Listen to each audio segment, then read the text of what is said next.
Ammettilo, fare il cattivo è divertente.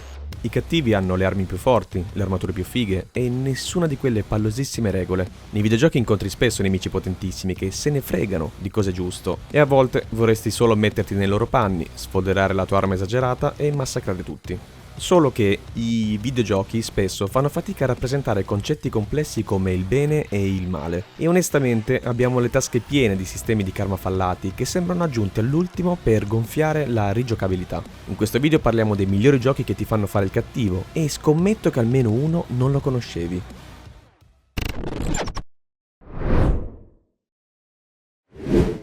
Tra Souls e Souls-like, se c'è una cosa che ritorna sempre sono le boss fight che danno filo da torcere. Boss che fanno bestemmiare un sacco di persone, altri con un sacco di fasi o denti. E tu sempre a prenderle di santa ragione fino a che non impari a sconfiggerli, mentre loro se ne stanno lì, comodi, ad aspettare per suonarti di mazzate. E se invece per una volta fossi tu il boss? The Dark Queen of Moltom è un breve gioco che trovi su itch.io e che si chiede proprio questo. Cosa si prova ad essere il boss più potente del gioco? E soddisfacente. Con un colpo ben piazzato sbaragli l'eroe, ma poi ritorna, schiva e di nuovo giù a terra. Solo che questo eroe è testardo, una mosca impazzita che ti ronza attorno. Forse fare il cattivo è soddisfacente, quando scacci la mosca, ma se si ostina a tornare inizia a essere una seccatura. E poi, perché non puoi inseguirlo tu? Schiacciarlo a ogni respawn o semplicemente andartene per la tua strada? Forse essere cattivo ha anche un prezzo che devi ancora scoprire. Ma prima giù di mazzate col simbionte. Spider-Man 2 è un gioco davvero divertente, ma c'è un momento in particolare che ti fa sentire potente. Peter sta cercando di salvare il dottor Connors dallo spietato cacciatore Kraven, ma viene colpito mortalmente. Non può finire così, non puoi fermarti ora. Mary Jane ti sostiene, ma non hai più le forze e crolli a terra. Ma poi succede l'inaspettato. L'esoscheletro organico che ha curato Harry decide di legarsi a Peter e lo salva. Ed ecco il simbionte. Quando riprende le forze Spider-Man si sente potentissimo e tu con lui. Gli scagnozzi di Kraven non hanno chance contro i pugni giganti della tua nuova tuta e quanto godi a rovesciare di schiaffi interi gruppi di nemici. Ma il simbionte è un parassita insidioso perché rende Peter sempre più violento e paranoico per poi tentare di conquistare l'intera città, come in un altro gioco che già nel 2008 trattava l'invasione del simbionte. Te lo ricordavi Spider-Man e il Regno delle Ombre? La trama è simile. Spider-Man entra nuovamente in contatto col simbionte e ottiene i poteri della tuta nera, ma viene fuori che il simbionte sta anche infettando i civili di New York. Per salvare la città potrai scegliere in ogni momento tra l'iconica tuta rossa e blu, agile e veloce, o quella nera con attacchi più forti e impattanti. E oltre a scegliere lo stile di gioco, diversi momenti della storia ti chiederanno di schierarti da un lato o dall'altro del compasso morale. Peter si sforzerà di rimanere sulla retta via? O ascolterà la brama di potere del simbionte? Sappiamo bene che il gioco non è un capolavoro assoluto e che presenta alcuni problemi, ma per il 2008 ci sembra un sistema morale valido, anche più di quello di Fallout 3, ad esempio, che usciva giusto una settimana dopo. Per quanto si parli sempre di buono o cattivo, infatti, le scelte che prendi durante la storia sono coerenti col conflitto interiore di Spider-Man. Non è la stessa cosa della scelta di Megaton, per esempio. Il problema sta proprio nei sistemi di karma. Hai nuclearizzato una città intera per puro sadismo? Però hai regalato dell'acqua a un mendicante, non puoi essere malvagio. E poi, che tu sia buono o cattivo, la differenza sta solo nel nome della fazione che manda dei mercenari a ucciderti. Non ci sono vere conseguenze e soprattutto non c'è zona grigia. Ed ecco perché invece vogliamo parlarvi di Red Dead Redemption 2. Né tu né Arthur vi chiedete se lui è buono o cattivo, visto che si parla di un fuorilegge braccato dalla polizia assieme al resto dei Van der Linde. Anzi, potresti anche intuire come va a finire la sua storia se hai già giocato l'1 o se arrivi a quando Arthur scopre di essere infetto. Quello che sia tu che Arthur vi chiedete invece è molto più interessante. Arthur come affronterà la sua fine?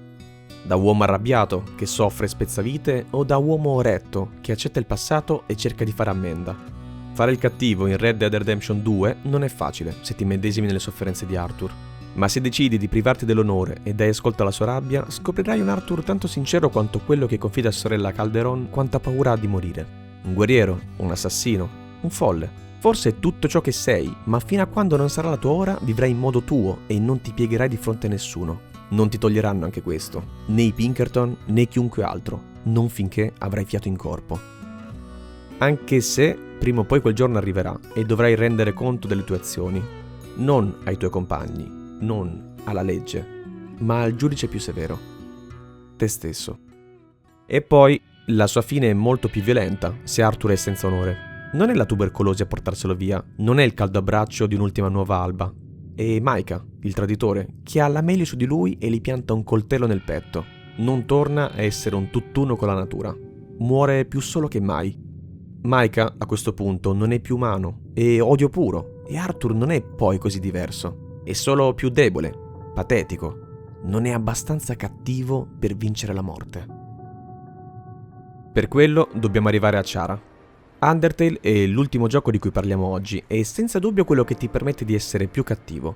Ma devi volerlo veramente. Non basta uccidere chi ti sbarra la strada per arrivare al finale peggiore. Se sei davvero intenzionato a essere il più malvagio, dovrai sterminare ogni singolo mostro in ogni zona del gioco, fino a quando il gioco non ti risponde a freddo, but nobody came. E anche lì Undertale ti dà comunque una via d'uscita. Fino all'ultimo, anche di fronte a Sans, puoi ancora fermarti, tornare indietro e accettare le conseguenze di ciò che hai già fatto. Ma sappiamo entrambi che non ti fermerai. Se sei arrivato fin qui è perché vuoi andare fino in fondo, vuoi sapere cosa si prova ad essere davvero cattivo, e per diventarlo c'è un prezzo da pagare. Lo scontro con Sans potrebbe sembrarti un giusto prezzo, il boss più difficile per la run più spietata. E in effetti perderai spesso, non ci sono scorciatoie, dovrai solo tentare ancora e ancora fino ad averla meglio, proprio come quella mosca fastidiosa che non accenna ad andarsene. Ma non farti ingannare, il vero prezzo da pagare arriva dopo aver vinto, dopo aver sconfitto tutti. Nel vuoto più nero compare Chara, che inizia a parlarti. Sì, proprio a te, non al tuo personaggio. Sei tu che gli hai permesso di raggiungere il potere, sterminando ogni altro essere vivente. E ora Chara userà quel potere per distruggere Undertale, il mondo, ma anche il gioco stesso, che si chiude crashando. Puoi riaprirlo, ma a meno che non forzi manualmente i file di gioco, nulla tornerà più come prima. Ora è Chara ad essere in controllo, e se vuoi tornare ad Undertale dovrai cedergli la tua anima. Essere cattivo ha sempre un prezzo. Il simbionte priva Peter dei suoi amici, la rabbia toglie ad Arthur la pace, e nella run più spettata di Undertale il prezzo da pagare è quello di non essere più il protagonista della tua storia. Non ti resta che sperare che ne sia valsa la pena. Se il video ti è piaciuto, iscriviti e lascia un mi piace. Conoscevi tutti i giochi di oggi? Faccelo sapere con un commento. Abbiamo anche un Patreon dove puoi supportare il progetto, il link lo trovi in descrizione. Grazie a tutti per il supporto, di qualunque tipo, e al prossimo video.